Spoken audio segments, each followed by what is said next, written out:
সকাল 9টা বাজে। দেখুন দিদি এখনো ঘুমাচ্ছে পড়ে। দিদি ঘুম তুলছি, উঠতেই চাইছে না। দিদির মন মেজাজ ভালো নাই, কেন কি জানি না। কি গো, উঠবে না? হ্যাঁ, ভালো লাগছে না। কেন, কি হয়েছে? উঠে পড়ো। আজকে আদর খাবো। দিদিকে আদর করে করে তুলতে হয় সকালবেলা, দেখেছেন তো? ওঠো। যখন আমি করি তুমি করো।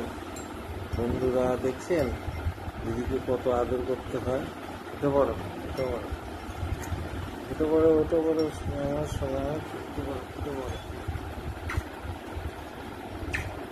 9টা বাজে, ওঠো। রোজই তো আমি তুলি, একদিন না দাদা তুলি, কি আছে বন্ধুরা, একদিন না দাদা তুলি। বলো বন্ধুদের কিছু। কি বলবো, আমাদের অমর প্রেম, সবাই আমাদের অমর প্রেম দেখে নজর দেয়, ঠিক আছে, সবাই নজর দেয়। কি করবো বলুন বন্ধুরা, এত নজরে কি শরীর সুস্থ থাকে না? তাহলে আমার বড় মা আমাদের সব সময় আশীর্বাদ করে। আমার বড় মা বলতে আমাদের মন্দির আছে, জানেন, অনেকবারই বলেছি, দক্ষিণাকালী। আর বাবা হচ্ছে নির্জরেশ্বর বাবা, সেটা হচ্ছে স্বয়ং শিব, ঠিক আছে, ভোলেনাথ। আমি দক্ষিণাসার থেকে তাকে পেয়েছিলাম, নির্জরেশ্বর বাবাকে। তা আমার বাবা মায়ের আশীর্বাদ আছে, আর আমি যখনই যা কথা বলি সেটা শুনে বিশ্বাস আমার আছে। আমার নিজস্ব মন্দির আছে। আর আপনাদের তো একটা গুপ্ত কথা বলা হয়নি, আমার একটা আলাদা জগৎ আছে। আর আমি অনেক জানি, বলবো না, আমি একটা অ্যাস্ট্রোলজারের কাজ জানি, অনেক সমস্যার সমাধান করি, কিন্তু আমি সেইভাবে ওটারও একটা আলাদা চ্যানেল আছে, কোনোদিন কাউকে বলিনি, দক্ষিণা কালীবাড়ি, ঠিক আছে। ওখানটায় আমি বেশি প্রোগ্রাম করি না, ঠিক আছে। তা আমার অনেকেই আমাকে হিংসা করে, বিশেষ করে আমার মাথার চুলটাকে নিয়ে না বন্ধুরা। একটা মহিলা এমন আছে, পার্লারে কাজ করে, আমার চুলটাকে নিয়ে অনেক রকম করে, কিন্তু আমার চুলটা না পার্লারে গিয়ে কিছু করতে হবে না, এখন পর্যন্ত আমাকে যত্ন করতে বলেছে, করিনি। তুমি আমার চুলটা থেকে প্রেম করেছো না?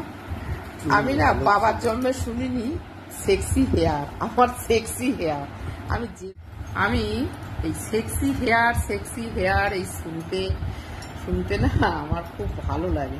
আমি বলি দাদাকে, আচ্ছা সেক্সি হেয়ার হয়? বলছে হয় তো। আমি তো তোমার এই সেক্সি হেয়ার দেখেই প্রেম করেছি। আমি তখন বললাম, ও তাহলে ওরা বোকা বোকা কথা বলছে না। কি গো, সেক্সি হেয়ার কাকে বলে? আমার মাথার এই চুলটা না, এই দেখুন, যেদিকে চাইবো সেদিকে, এখন আমি কোনো যত্ন করি না, কিভাবে শুয়ে থাকি, ঠিক আছে। আমার মাথার চুলটার প্রতি একজনের খুব নজর। চুলটা এরকম পেতে থাকে, যেরকম পেতে থাকবে, এরকম উঠবে না। এই দেখুন, আমি এখন এরকম করবো, তাই দেখুন চুলটা কি সুন্দর, কিন্তু পেতে থাকে, পার্লার দিয়ে ফুলিয়ে করে। আমার কোনোদিন মনেই হয়নি এরকম করতে। আমাদের বংশগত চুলের চাপ। আমার আগে কত চুল ছিল, দিদির আরো অনেক বড় চুল ছিল, দিদি কেটে ছোট করে। আমি দাদার সাথে একদিন রাগারাগি হয়েছে, কেচাকেচি হয়েছে, তখন তো আর ভিডিও করতাম না, আর রিলসও বানাতাম না, এত ফোনের এত এসব ছিল না।